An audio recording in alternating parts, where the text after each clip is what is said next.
마켓 이슈 꼽아보겠습니다. ISIC 송병주 본부장입니다. 안녕하세요. 네, 안녕하세요.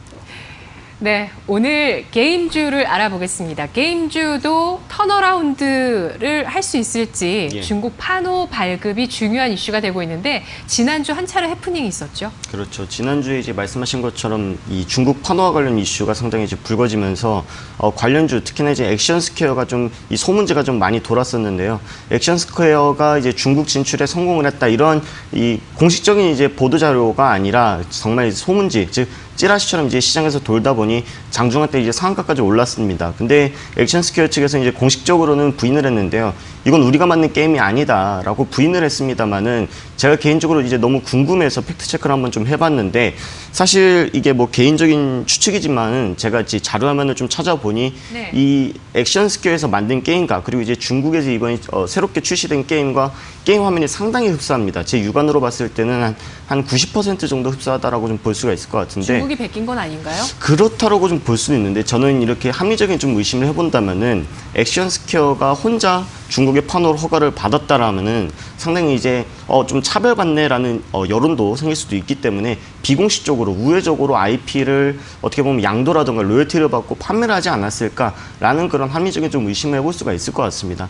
이것이 그냥 제 개인적인 추측이 아니라 이제 다른 게임사들도 이미 많이 중국의 진출에 대한 문이 많이 막혀 있기 때문에 판호를 이런 식으로 양도하거나 임대하는 식의 사업을 계속적으로 영위하고 있고요. 어떻게 보면은 지금 당장 매출을 내야 되기 때문에 그런 방식으로서라도 어떻게 보면 중국 진출에 대한 그런 우회적인 통로로 좀 매출을 많이 만들어내고 있는데요. 하지만 이런 걸 통해서 본다라고 하면은 중국에 대한 판호 허가는 어느 정도 좀 시간이 오래 걸릴 수도 있겠습니다만은 중국 내에서 우리나라 게임에 대한 인지도라든가 또는 이런 만족도는 상당히 높은 편에 속하지 않을까라는 그 점을 봤을 때 충분히 모멘텀은 충분하다라고 말씀을 드릴 수가 있을 것 같아요.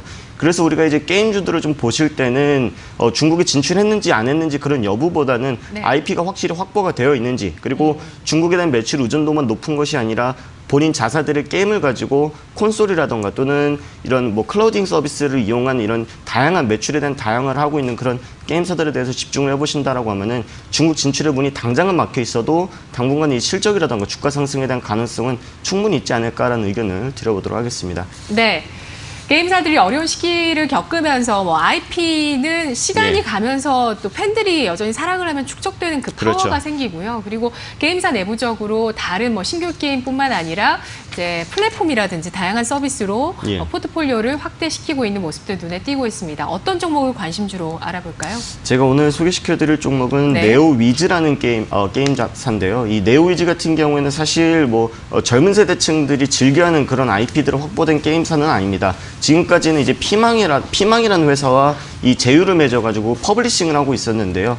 주로 뭐지 성인분들이 하는 뭐 포커라던가 이런 온라인 게임들을 주로 퍼블리싱했습니다. 그걸로 매출을 많이 냈었는데 작년에 이 계약 해지가 되면서 이 자사만의 IP 확보가 중요하다는 점들을 깨닫고 상당히 많은 IP들을 인수하고 있고 그리고 자체적인 IP를 개발을 하고 있어서 아무래도 이 1세대 퍼블리셔에 대한 그런 영향력과 신규로 들어오는 그런 IP에 대한 시너지 효과가 충분히 나타날 수 있지 않을까라는 관점에서 관심주로 네오위즈를 드리도록 하겠습니다.